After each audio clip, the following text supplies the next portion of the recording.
Today is June 6, 2024. Inanarate po ni Wakay ang chapter 32, Glory on the Mountain. Ayan. O, sige. Simulan mo na. Yung disciple ni Jesus, yung malapit kanya si Peter. Yung nag-walk sila sa water, yung near. Tapos yung si John, mas malapit kanya. Saka yung tiniteach ni Jesus, gusto niya kasi sa mga disciples. Yung si James, brother ni John, near redemption. Tapos yun, andun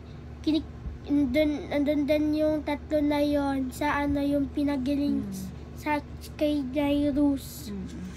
Saka tapos si Jesus sabi i-follow niyo akong tatlo. Tapos sa very high mountain.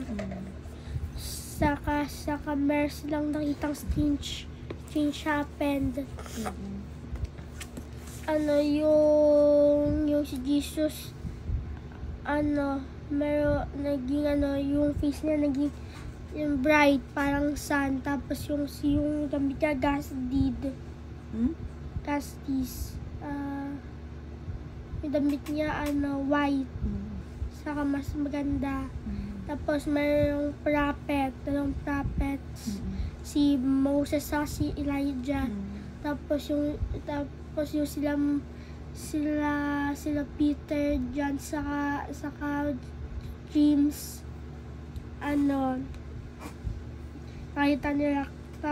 Tapos mayroong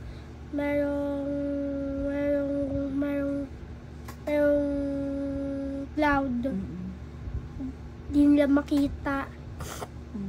Tapos yung si God the Father, sabi, "This is my beloved Son. Well, I am pleased."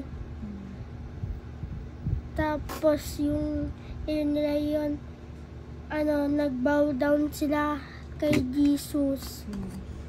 Tapos hinawakan ni Jesus yung tatlo. Tapos sabi, "Stand up." Tapos nakita nila si Jesus, nabubright siya parang sun, saka ganda yung niya clothing. Tapos yun, nawala yung dalawang prophets. Tapos yung bumaba sila sa mountain. Sabi ni Jesus sa dalawa, wag niyong isabi sa mga tao yung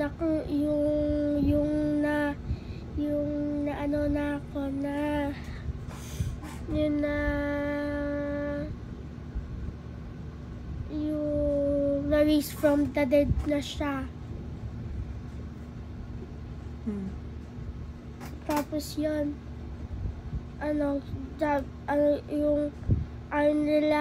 i-shut down yung story. Ayaw nila.